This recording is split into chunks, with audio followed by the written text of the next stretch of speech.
Bonjour YouTube, je suis Sébastien et voici mon perforateur burineur Lidl Parkside. C'est le PBH 1050 C3, 1050 watts, 3 joules, 5300 coups par minute en frappe, 980 tours par minute en rotation à vide. Peut théoriquement percer 26 mm dans le béton et la pierre, 13 mm dans le métal et 32 dans le bois. Et ils sont livrés avec un burin pointu, un burin plat, 3 forêts, 6, 8 et 10. C'est un peu léger. Une butée de profondeur, un mandrin autoserrant pour forêt à queue cylindrique. C'est ça, c'est le mandrin classique. Et de la graisse pour mandrin.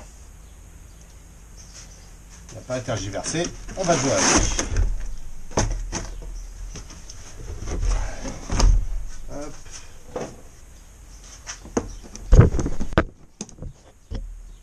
Le petit collier habituel. La boîte, elle est jolie, elle est marquée Parkside. Et quand on l'ouvre, tada! On a la notice qui se casse la gueule. Notice, comme d'habitude, je n'en doute pas, éminemment utile. Voilà. C'est quoi le 6? Vous voyez, ça a piqué ma curiosité. C'est quoi le 6? Une diode électroluminescente, on s'en fout. Ok, alors, dans le couvercle, on a les 3 forêts, les 2 burins, la jauge de profondeur. Et surtout, on a le perforateur. Okay. J'espère que vous vous êtes pas fait mal. J'ai un peu de mal.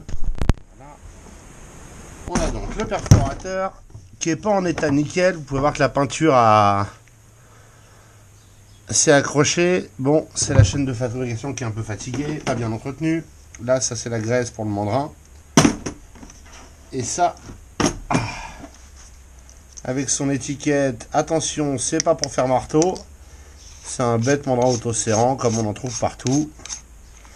Il y en a sur ma perceuse à colonne. J'en ai un pour la métabo, j'en ai partout. Bref. C'est très classique. Ce qui est intéressant, c'est qu'il va jusqu'à 13 mm. Ce qui est plus gros que ma perceuse Bosch sans fil qui va jusqu'à 10. Mais 13, c'est assez standard. Hop là. Alors, lui, on va dérouler le fil. Comme ça, on l'aura pas dans les pattes. Voilà.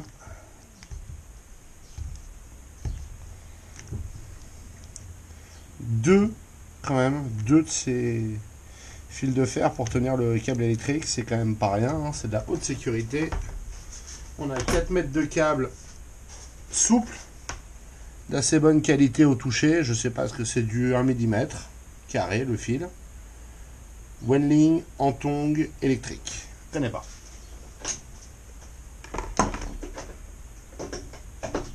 Et le voilà branché. Si on accélère,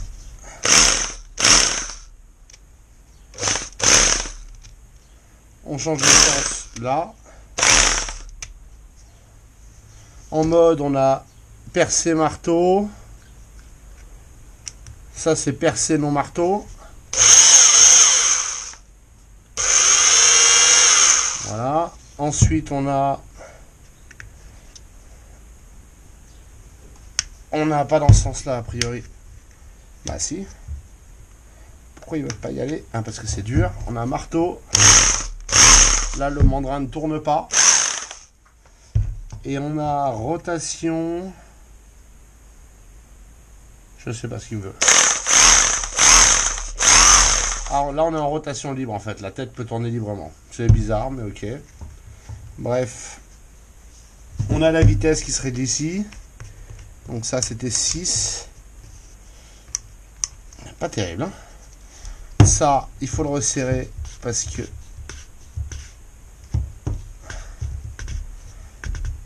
ah là, il est serré et maintenant je devrais pouvoir le libérer. Ah non, ça c'est la jauge.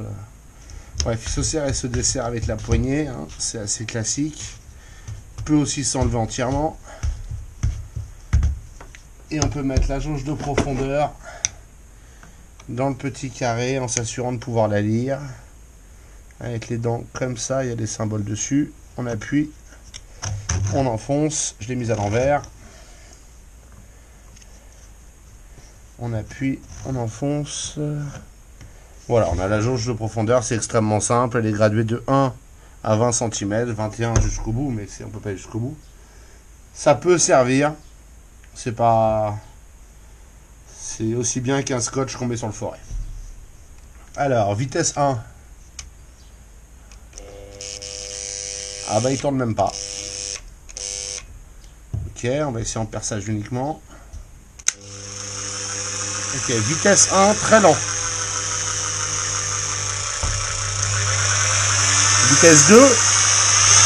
3. 4.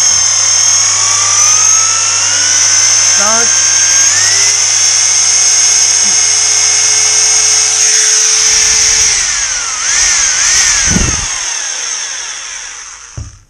6. Ok. Bon bah voilà, on a des vitesses. Par contre, marteau. Si je mets un marteau complet, ça c'est 6. Et on va aller voir 1 à l'autre bout. Ouais, 1 c'est pour rire. Hein. Et 3.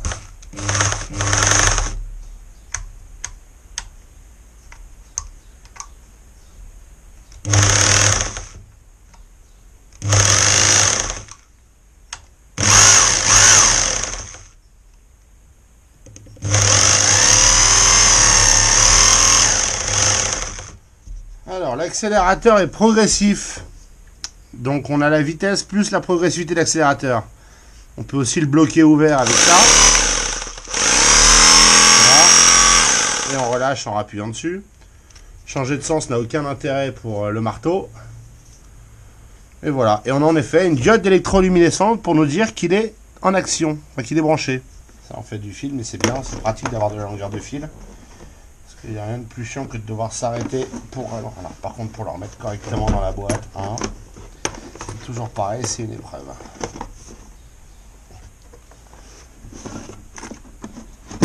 Voilà. Bon, j'ai déjà abîmé la boîte, c'est pas grave, elle est faite pour vivre. Avec une petite étiquette sur le côté qui nous dit ce que c'est. Et maintenant, il va falloir essayer de perforer avec.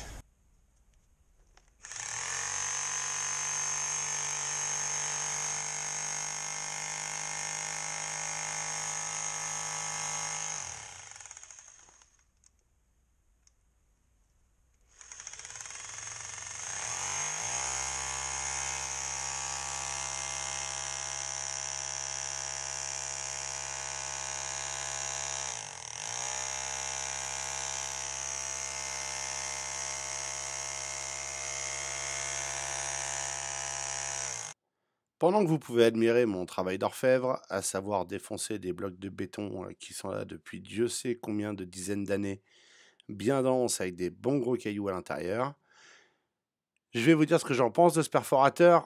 Pour le prix, il est pas mal du tout. C'est pas le perforateur le plus puissant que j'ai eu l'occasion d'essayer. Je pense que mon Metabo a un peu plus de force de frappe, même s'il frappe moins vite, mais les impacts sont plus durs. Il est assez agréable à utiliser, la poignée est confortable. La poignée rouge qui est sur le mandrin, enfin sur la tête à côté du mandrin, il faut bien la serrer, sinon elle se barre. J'ai dû la resserrer plusieurs fois pendant que je faisais ça. Mais il marche très bien. C'est à ce prix-là et pour un usage occasionnel, c'est absolument parfait comme perforateur. Je l'ai aussi essayé pour percer des trous dans du béton avec des grands forêts. Je ne l'ai pas filmé parce que c'était en hauteur et qu'il y a un moment, je ne peux pas non plus tout faire en même temps et être équilibriste. Mais ça fonctionne aussi comme une perceuse à percussion pour du béton et de la pierre. Donc si vous en avez besoin, à ce prix-là, vous ne trouverez pas forcément mieux. Vous trouverez peut-être mieux. Si c'est le cas, mettez-moi un message, dites-moi ce que c'est. Moi, je suis très content de l'avoir. Il fait doublon avec mon Metabo que j'ai depuis longtemps. Mais en pratique, le Metabo, il n'est pas tout jeune. Donc, le jour où il me lâchera, je ne serai pas à la rue et j'aurai une alternative. Pour les burins, j'ai pas utilisé les Lidl. J'en ai d'une autre marque que j'avais acheté quand j'avais piqué le mur de plusieurs formes. Et j'utilise cela. Je ne sais pas ce que valent les Lidl et de toute façon, ça, ce sont des pièces d'usure et des consommables, donc préparez-vous à devoir en racheter si vous les utilisez. Je vous remercie d'avoir suivi cette vidéo, j'espère qu'elle vous aura intéressé et vous aura été utile. Si c'est le cas, pensez à vous abonner et à la liker.